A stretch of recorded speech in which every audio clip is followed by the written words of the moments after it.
구약성경 창세기 12장 1절에서 4절의 말씀입니다. 여호와께서 아브라함에게 이르시되 너는 너의 고향과 친척과 아버지의 집을 떠나 내가 네게 보여줄 땅으로 가라. 내가 너로 큰 민족을 이루고 네게 복을 주어 내 이름을 창대하게 하리니 너는 복이 될지라. 너를 축복하는 자에게는 내가 복을 내리고 너를 저주하는 자에게는 내가 저주하리니 땅의 모든 족속이 너로 말미암아 복을 얻을 것이라 하신지라. 이에 아브라함이 여호와의 말씀을 따라갔고 롯도 그와 함께 갔으며 아브라함이 하란을 떠날 때에 75세였더라. 아멘. 기해년 새해가 되었습니다. 희망을 가지고 새해를 출발합니다. 장로님께서 기도하셨듯이 하루의 시작은 아침에 있고 1년의 시작은 정초에 있다고 하는 말이 있습니다. 정초의 계획이 1년을 좌우한다는 말입니다. 정초에 좋은 계획들을 세우면 1년을 의미 있게 보낼 수 있지만 새해 계획을 세우지 않으면 되는 대로 살다가 한 해를 또 후회로 마감하게 된다는 사실을 우리가 지금까지 경험해 왔습니다. 1월을 영어로 제뉴얼이라고 하는데 이것은 히랍의 신 중에 제누아스라고 하는 신의 이름에서 따왔습니다. 이 제누아스라고 하는 신은 두 개의 얼굴을 가지고 있습니다. 하나는 뒤에 있어서 지난 1년을 뒤돌아보고, 하나는 앞면에 있어서 앞을 내다보고 희망을 설계한답니다. 그래서 1월은 지난 한 해에 대한 반성과 그리고 앞으로 한 해에 있을 희망을 가진 두 얼굴을 가진 양면성이라 이렇게 얘기를 하는 겁니다. 금년은 기해년으로 황금 돼지 때입니다. 황색을 뜻하는 기와 돼지를 뜻하는 해가 합쳐서 기해년이라고 합니다. 무려 60년 만에 돌아온 황금 돼지 해라고 해서 많은 사람들이 복에 대한 생각 또 복에 대한 희망을 가지고 있습니다. 돼지는 탐욕과 게으름을 상징하는 동시에 복을 부르는 것으로도 이렇게 돼지를 많이 생각하고 있습니다. 돼지는 사람과 가장 친한 동물 중에 하나입니다. 돼지는 체질이 강해서 기후 변화에 잘 적응도 하고 식성이 좋아서 금방 성장하는 동물입니다. 자손이 번성하는 것을 중시했던 옛 조상들은 돼지를 풍요를 가져다 주는 것으로 인식을 했습니다. 지금도 고사상에는 돼지머리가 빠지지 않고 돼지 꿈을 길몽으로 여기는 사람들이 많았습니다. 그래서 복권에 당첨된 사람들은 한결같이 돼지 꿈을 꾸었다 이렇게 이야기합니다. 저는 돼지 꿈을 꾸려고 해도 생각이 안 나가지고 돼지 비슷한 것은 나타나는데 돼지는 생각이 안 납니다. 큰 돼지 그림을 좀 벽에다 붙여가지고 맨날 보면서 돼지 꿈을 꾸게 해달라고 기도해야 될지 모르겠습니다. 어쨌든 사람들은 돼지가 인간에게 풍요와 다산과 복을 가져다 준다고 생각을 했습니다. 동시에 돼지는 게으름과 탐욕과 더러움을 가진 동물로 묘사되기도 합니다.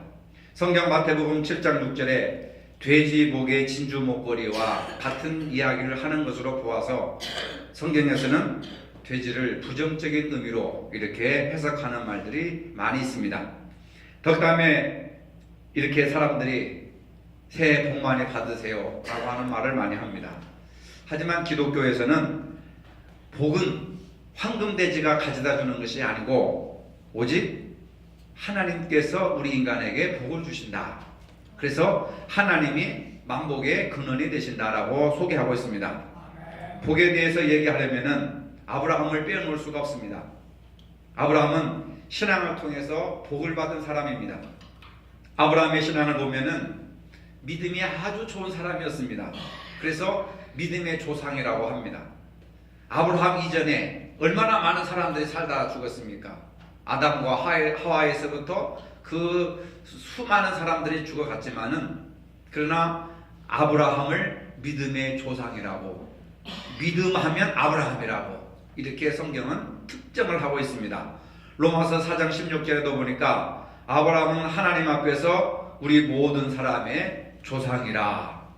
아브라함 이전에 수많은 사람들이 살다 갔지만 왜 아브라함을 믿음의 조상이라고 그렇게 이야기하고 있을까? 후손들은 조상을 닮도록 되어 있습니다. 조상들의 모습이나 성품을 닮아갑니다. 믿음의 조상이라고 하는 것은 아브라함이 믿음의 모델을 세웠다고 하는 겁니다. 오늘 본문에서도 이렇게 말합니다. 1절에 여호와께서 아브라함에게 이르시되 너는 너의 고향과 친척과 아버지 집을 떠나 내게 보여줄 땅으로 가라. 복을 받으려면은 어두운 과거의 모습에서 떠나야 합니다. 아브라함이 살던 고향은 조상 대대로 우상을 만들어 섬기고 우상을 팔아먹고 사는 사람들이었습니다. 친척들도 다 우상을 만들고 섬기고 우상을 팔아먹는 사업을 했습니다. 그 아버지 집도 마찬가지입니다. 아버지가 우상을 만들어 팔던 사람이었습니다. 하나님은 아브라함에게 그런 아버지 집을 떠나라고 합니다. 이 말은 단순히 다른 지역으로 이사를 가라고 하는 말씀이 아닙니다. 우상을 섬기고 우상에 복을 주고 그래서 많은 사람들에게 우상을 팔아먹는 그런 기업을 물려받지 말고 이제는 하나님께서 지시하시고 인도하시고 하나님께서 말씀하시는 말씀대로 살아가라 하는 명령입니다. 근데 아브라함은 그 말씀에 망설이거나 기도해 본다거나 가족하고 의논해 본다거나 이런 것이 없이 단호하게 아버지와 우상이 주는 그런 기업, 그런 모든 것을 그냥 다 끊어버리고 하나님의 말씀을 믿고 그 말씀을 따라 순종했다고 하는 것. 이것이 바로 아브라함이 믿음의 조상이라고 하는 대표적인 예라고 할 수가 있습니다. 예수님을 믿고 복받은 인생을 살기 위해서는 우리가 우상을 떠나야 합니다. 그럴 때 하나님께서 복을 주시는 것이지, 우상을 떠난다면 현실적으로 장사가 안 되고 돈이 안 들어오니까 떠나기가 굉장히 힘듭니다. 그러나 하나님의 말씀은 눈에 보이지도 않고 그것이 어떤 실체로 나타나는 것이 아니고 금방 하나님의 말씀을 따라갔다고 해서 부자가 되는 것도 아닌데, 믿음은 바로 이런 것이라고 하는 겁니다. 믿음은 보이지 않는 것을 보는 것처럼 따라가는 것이, 이것이 믿음이라고 하는 겁니다. 보는 것을 따라가면 누가 못 따라가겠습니까? 예수 믿으면 사업이 잘 되고 부자가 되고 늙지도 않고 병들지도 않고 120세 130세까지 산다면 누가 예수를 안 믿겠느냐 그 말입니다. 그러나 현실은 당장 돈과 싸워야 되고 먹을 것과 싸워야 되고 또 여러 가지 현실적인 문제들이 잔뜩 놓여 있기 때문에 하나님의 말씀이 이 현실을 바꿀 수 있는 능력이 있다고 생각하는 것은 대단한 믿음이지만, 대개 사람들 보면 믿음보다도 현실의 문제가 더 커서 현실 때문에 믿음을 소멸시키고 믿음대로 살지 못하는 경우가 얼마나 많은지 모릅니다. 근데 아브라함은 현실의 문제를 제껴놓고 현실의 문제를 뒤로하고 하나님의 말씀을 따라갔다고 하는 겁니다. 그럴 때 하나님께서 그의 앞길을 보장해 주신다는 것을 믿으시기를 바랍니다. 본문 2절로 3절에 그렇게 할 때에 내가 너로 큰 민족을 이루고 내게 복을 주어 내 이름을 창대케 하리니 너는 복의 근원이 될지라. 너를 축복하는 자에게는 내가 복을 내리고 너를 저주하는 자에게 내가 저주하리니 땅의 모든 족속이 너를 인하여 복을 받을 것이니라.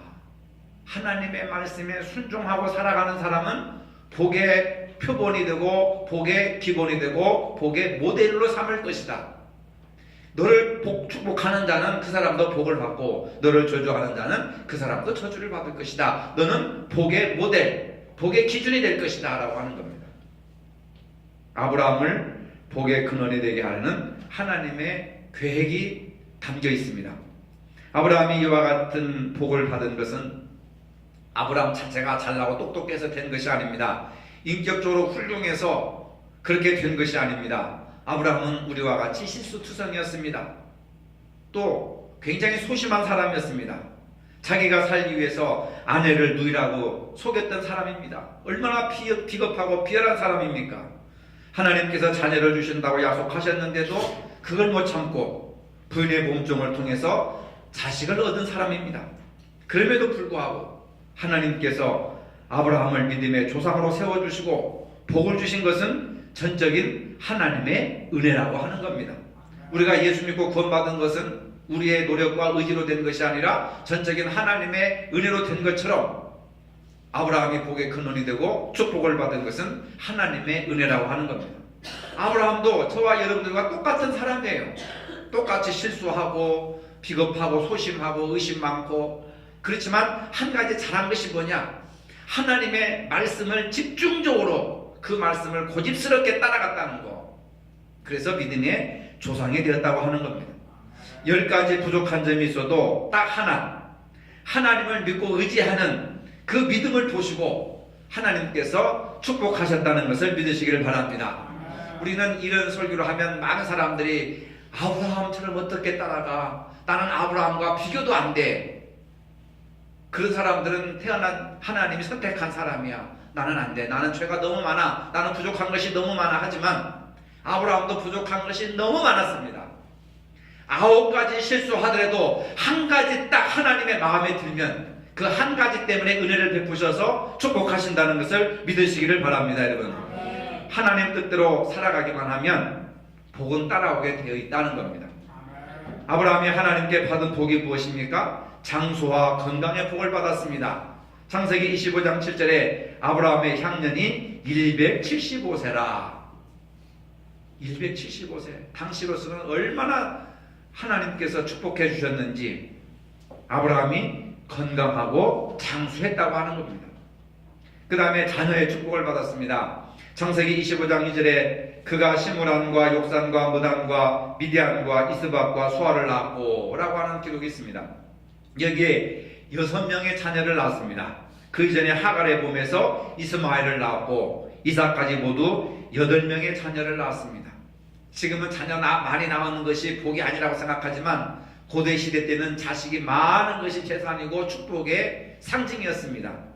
또한 물질의 복을 받았습니다. 창세기 13장 2절에 아브라함에게 육축과 은금이 풍부하였더라. 우리의 관심은 온통 물질의 축복이잖아요, 여러분. 자녀의 축복보다도 건강의 축복보다도 장수의 축복보다도 그냥 물질의 복에 관심을 많이 갖지 않았습니까? 아브라함도 하나님께서 물질의 축복만 주신 것이 아니라 건강과 자녀와 물질의 축복, 이러한 것들을 종합 세트로 해서 복을 주셨다고 하는 거. 아브라함은 물질의 복을 받은 사람입니다. 그 다음에 하나님께서 그를 지켜주셨습니다. 창세기 15장 1절에 이후에 여호와의 말씀이 이상 중에 아브라함에게 임하여 가라사대 아브라함아 두려워하지 말아라. 나는 너의 방패요 너의 지극히 큰 상급이니라. 방패는 모든 적의 공격으로부터 막아주는 무기입니다. 하나님께서 지켜주셨습니다. 하나님이 여러분들의 건강을 지켜주시고 물질을 지켜주시고 자녀를 지켜주시고 사업을 지켜주시고 가정을 지켜주시고 생명을 지켜주시는 분이심을 믿으시기를 바랍니다. 아브라함은 범사의 복을 받았습니다. 창세기 24장 1절에 아브라함이 나이 많아 늙었고 여호와께서 그의 범사의 복을 주셨더라. 범사의 복을 주셨더라.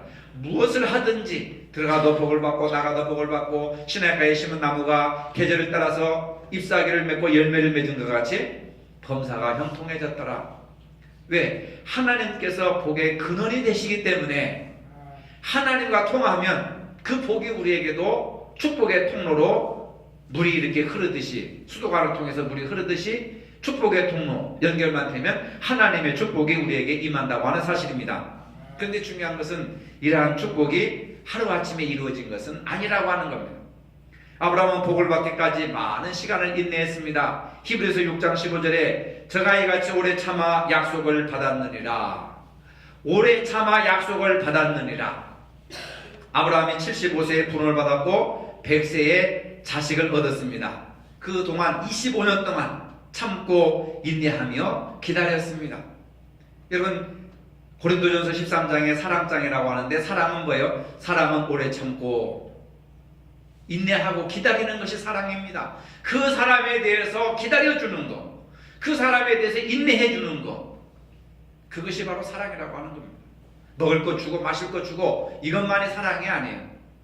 그 사람이 지금 미성숙하고 미숙하고 내 눈에 들어오지도 않고 내가 요구하는 대로 이렇게 수준에 올라오지 않고 실수투성이요 그냥 문제덩어리고 그 자식 때문에 속 썩고 그 사람 때문에 속 썩더라도 사랑은 뭐예요? 그 사람에 대해서 오래 참는 것, 기다려주는 것, 그것이 바로 진정한 사랑입니다. 신앙생활도 기다리는 겁니다. 하나님의 약속을 받았으면 기다리는 거예요. 자식을 준다고 해서 그 다음날 임신하고 아들을 낳은 게 아닙니다. 25년을 기다린 거예요. 아브라함과 같은 사람도 25년을 기다렸습니다. 우리가 한 가지 기도의 제목을 가지고 한 가지 목표를 가지고 25년을 기다리면 10년이면 강산도 변한다는데 10년이면 다 변하게 되었고 10년이면 다 이루어지게 돼 있습니다. 요즘 텔레비전에 보면 달인이라고 하는 그 사람들이 나오잖아요. 10년, 20년 한 가지 일만 하니까 최고로 좋은 능력자가 되고 기술자가 되는 거예요. 그러니까 25년 동안 해보면은 세계에서 챔피언이 되는 겁니다.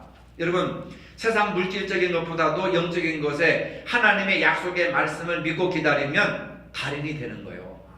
축복이 되는 겁니다. 그래서 아브라함이 축복을 받았다고 하는 것은 아브라함이 믿음의 달인이 된 거예요. 믿음의 조상이 된 겁니다. 여러분들도 한 가지 일에 달인이 되어보세요. 5년만 집중하고 10년만 집중하면 아마 달인이 될 겁니다. 세상 일도 그런데 하나님의 말씀을 붙들고 25년 동안 품고 기도해보세요. 그리고 그것을 이루려고 해보세요.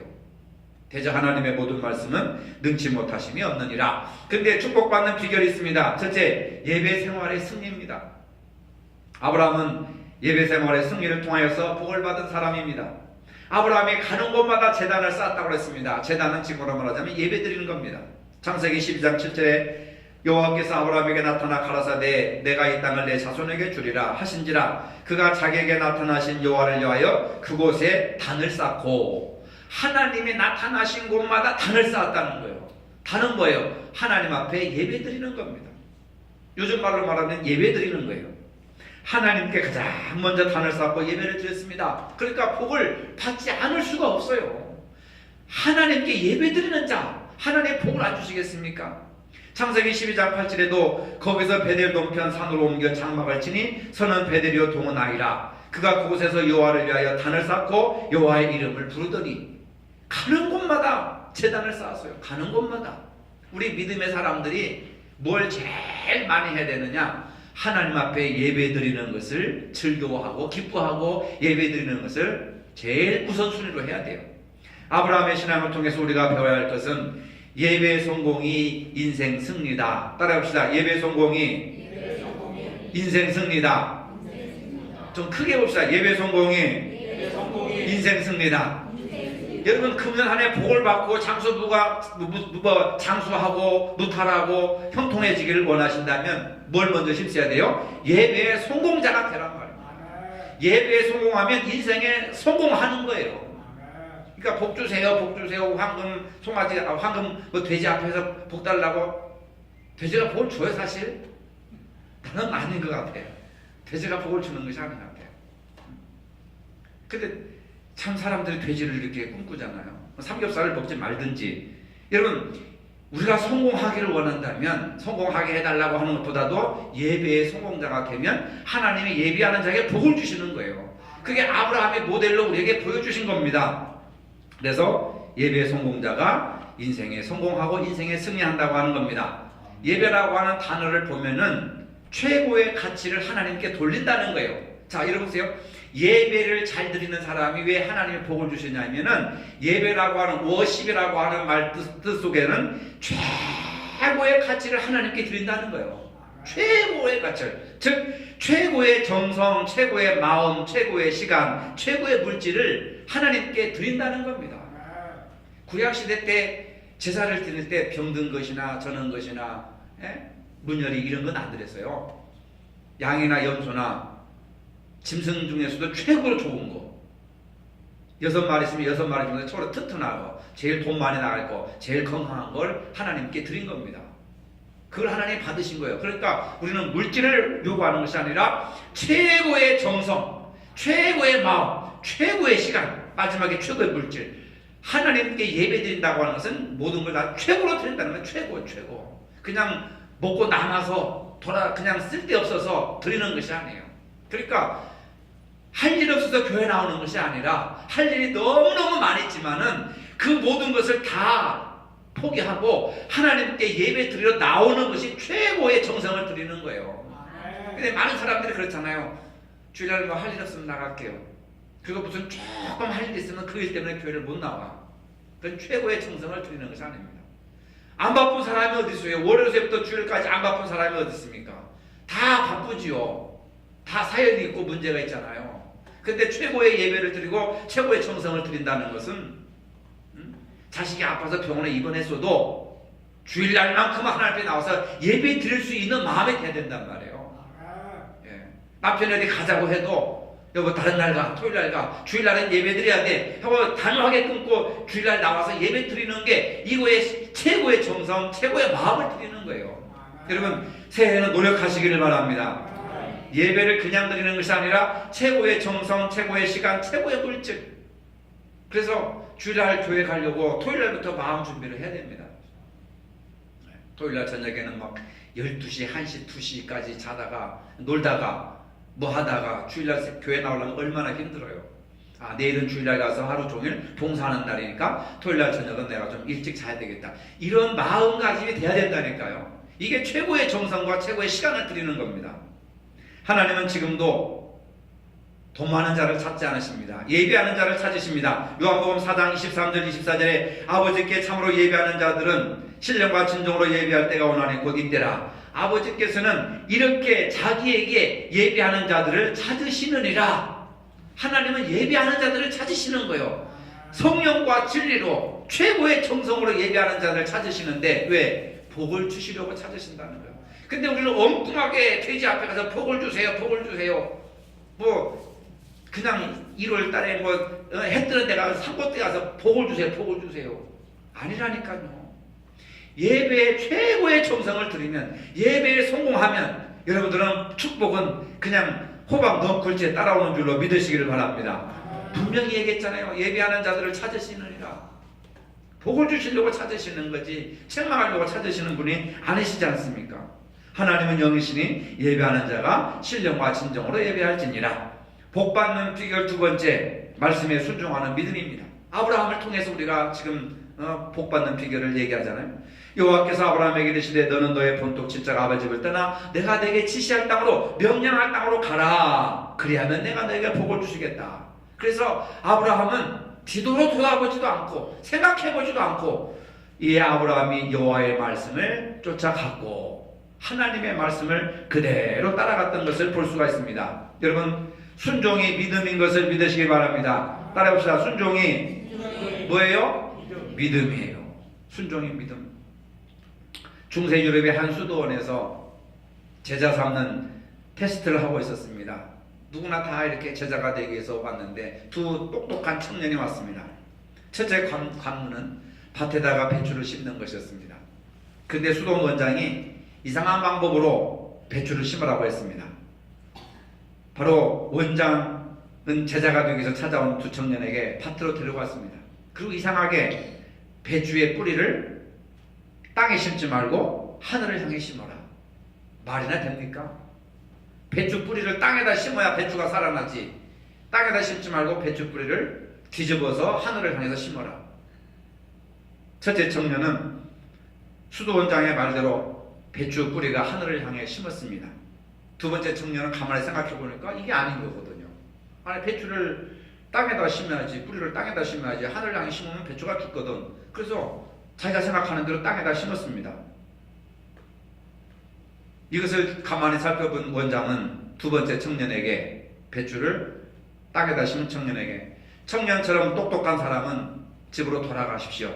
당신은 선생으로서의 자격은 있을지 몰라도 제자로서의 자격은 없습니다. 하고 집으로 돌려보냈습니다.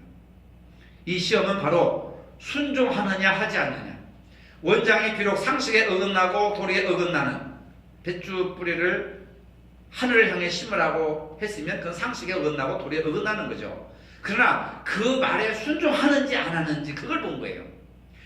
말이 안 되는 말도 순종하면 이 사람은 제자가 될 수가 있죠.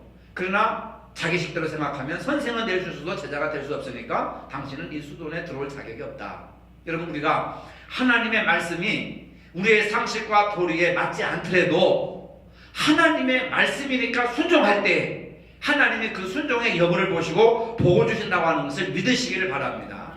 근데 우리는 내 생각과 경험에 의해서 배추를 땅에 심지 하늘을 향해 심는 사람들이 별로 없어요. 성경은 뭐라고 하지 않습니까? 순종이 제사보다 낫다. 따라봅시다. 순종이 제사보다 낫다. 예. 하나님의 말씀 순종하는 것이 황소 한 마리를 제물로 바치는 것보다 더 낫다라고 하는 겁니다. 말씀을 따라가기 위해서는 말씀을 잘 들어야 합니다. 로마서에서 믿음은 들으면서 나고 들음은 그리스도의 말씀으로 말미암는다 했습니다. 믿음은 들을 때 생깁니다. 뭘 들을 때? 말씀을 들을 때 생기는 거예요. 말씀을 가까이 하고 말씀을 들어야 믿음이 생긴다고 하는 겁니다. 다른 하나는 말씀을 먹어야 합니다. 말씀은 마치 영혼의 양식과 똑같습니다. 여러분, 새는요 90일 9일간 먹지 않아도 새는 산답니다. 근데 개는 20일을 먹지 않아도 산대요. 거북이는 며칠 먹지 않아도 사는지 아십니까? 500일을 먹지 않아도 거북이는 산대요. 난 직접 실험해보지 않았기 때문에 모르는데 그런 말이 있더라고요. 거북이 교육이라는 말이 있습니다. 1년 내내 가도 성경 한 장 안 읽고 성경 안 읽고 하면은 이게 거북이 교육이라고 할 수 있는 거죠. 안 먹고 산다는 게 신통방통한 거지 사실.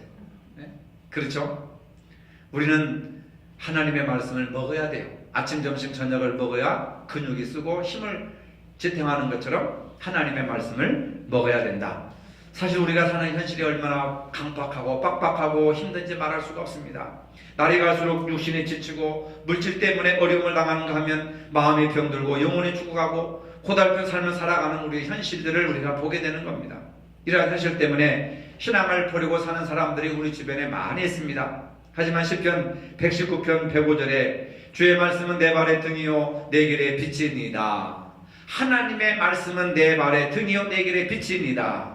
하나님의 말씀이 결국 캄캄한 우리의 현실을 환하게 밝혀주는 등불과 같고 또 장래를 밝혀주는 빛과 같아서 하나님의 말씀 속에서 인생의 해답을 찾으시기를 바랍니다. 하나님의 말씀은 현재뿐만 아니라 장래일까지도 비춰주시는 빛이 된다고 하는 겁니다. 새해 새 소망을 가지고 하나님의 말씀의 빛을 따라서 그 말씀의 빛을 비춰주시는 대로 우리가 따라갈 때 하나님께서 생명의 길, 의의 길, 축복의 길로 인도하신다는 겁니다. 새해 여러분들은 인생에 어떤 계획을 세우셨습니까? 어떠한 일이 있어도 예배에 빠지지 않고 매일매일 말씀을 읽고 듣고 순종하는 계획을 세우시기를 바랍니다. 아브라함이 받은 복도 나도 받을 수가 있습니다. 여러분 믿음으로 최선을 다하시기 바랍니다. 복은 황금돼지가 가져다 주는 것이 아니라 만복의 근원이 되신 하나님께서 주십니다. 믿는 자는 예배에 최선을 다할 것이요 말씀을 듣고 말씀을 먹는 자요 말씀을 따라가는 자를 믿음 있는 자라고 했습니다. 아브라함이 그런 삶을 살았기 때문에 축복을 받았습니다. 날마다 순간마다 나에게 들려오는 하나님의 말씀에 귀 기울이면서 아브라함처럼 말씀을 따라 금년에 놀라운 축복을 받는 저와 여러분들이 되시기를 주님의 이름으로 축복합니다. 거룩하신 아버지, 새해를 우리에게 주신 하나님, 우리 모두 금년에는 아브라함과 같이 최선의 예배를 드리고 말씀에 순종함으로 아브라함이 받은 복을 누리게 하여 주시옵소서. 예수님의 이름으로 기도하옵나이다. 아멘. 이제는 우리 주 예수 그리스도의 은혜와 하나님 아버지의 무한하신 사랑과 성령의 교통하심이 금년에 아브라함이 받은 복을 누리기를 원하는 모든 성도들 머리 위에 이제로부터 영원토록 함께 하시기를 축원하옵나이다. 아멘.